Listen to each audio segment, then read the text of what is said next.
انسان جب دل پر محنت کرتا ہے تو اس کے سامنے اور اس کے راستے میں ذرات بھی ہو اللہ تعالیٰ اسے دکھا دیتا ہے، اور جب وہ محنت نہیں کرتا دل پر تو اس کے راستے میں پہاڑ اور چٹان بھی اسے نظر نہیں آتا۔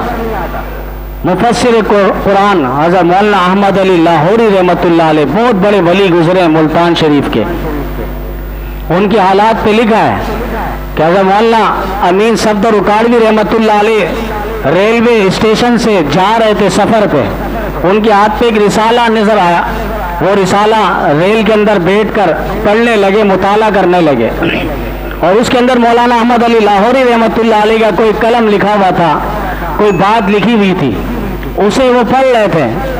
پڑھتے پڑھتے ایک جملے میں پہنچے اور کہا کہ وہ پیر ہے ہی نہیں جس کے سامنے کوئی آئے اور آنے کے بعد اس کے حالات اس کے سامنے نہ بتائے، وہ آیا کیوں، مقصد کیا ہے، وجہ کیا ہے، وہ نہ بتائے۔ کہا میں اسے پیر مانتا ہی نہیں ہوں۔ یہ کہنے والے مولانا احمد علی لاہوری رحمۃ اللہ علیہ ہے۔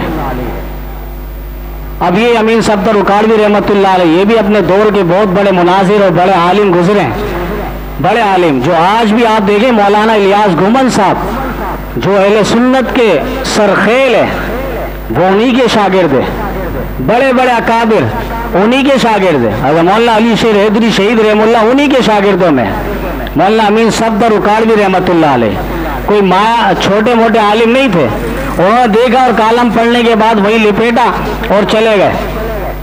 کچھ پیسے ایسے لیے جو سود کے پیسے تھے، حرام پیسے تھے، کسی سے لے کر وہ سیب خریدا اور اپنے حلال پیسے سے سیب خریدا، اس کو مکس کر کے نشان ایسے لگائے تھے کہ وہ خود جانتے تھے یہ حرام پیسے کا سیب میں نے خریدا ہے اور یہ حلال پیسے کا سیب ہے۔ چل پڑے فجر کی نماز کے بعد حضرت مولانا احمد علی لاہوری رحمۃ اللہ علیہ کی مجلس پہ جیسے وہاں پہنچے تو مولانا احمد علی لاہوری رحمۃ اللہ علیہ کو ہدیتاً وہ سیب آگے کیا، تو حضرت مولانا احمد علی لاہوری رحم اللہ فرمانے لگے، پوچھنے لگے کیوں آئے ہو؟ کہا حضرت بیعت کے لیے آیا ہوں، آپ مجھے بیعت کر لیں۔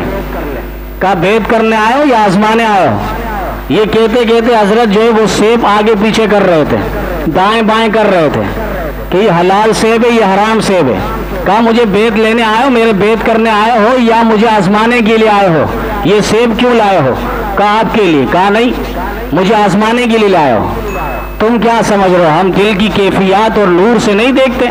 یہی تو فرمایا علی رضی اللہ تعالیٰ نے، اتقوا فراست المؤمن فإنه ينظر بنور اللہ، کہ مومن کی فراست سے، دانشمندی سے، فہم سے، فراست سے بچو، وہ اللہ کے نور سے دیکھ رہا ہوتا ہے۔ مولانا احمد علی لاہوری رحمۃ اللہ علیہ نے جب سیب الگ الگ کر دیے تو امین اکاڑوی صاحب سے فرمایا کہ یہ لے جاؤ، تم بیعت لینے نہیں آئے ہو، مجھے آزمانے کے لیے آئے ہو، یہ سیب لے جاؤ، یہ حلال ہے یہ حرام ہے۔ اب جب انہوں نے تھیلی میں بھرنے کے بعد دیکھا تو واقعتاً حضرت نے وہی الگ الگ کیے جو حلال اور وہ حرام جو ان کو الگ کیے۔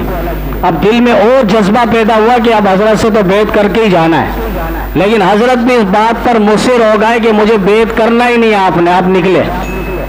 پورا دن وہیں رہے، آس پاس رہے، پھر دوسرے دن آئے، حضرت سے معافی مانگی اور اس کے بعد انہوں نے بیعت لی ہے۔ یہ دل کی کیفیات ہے۔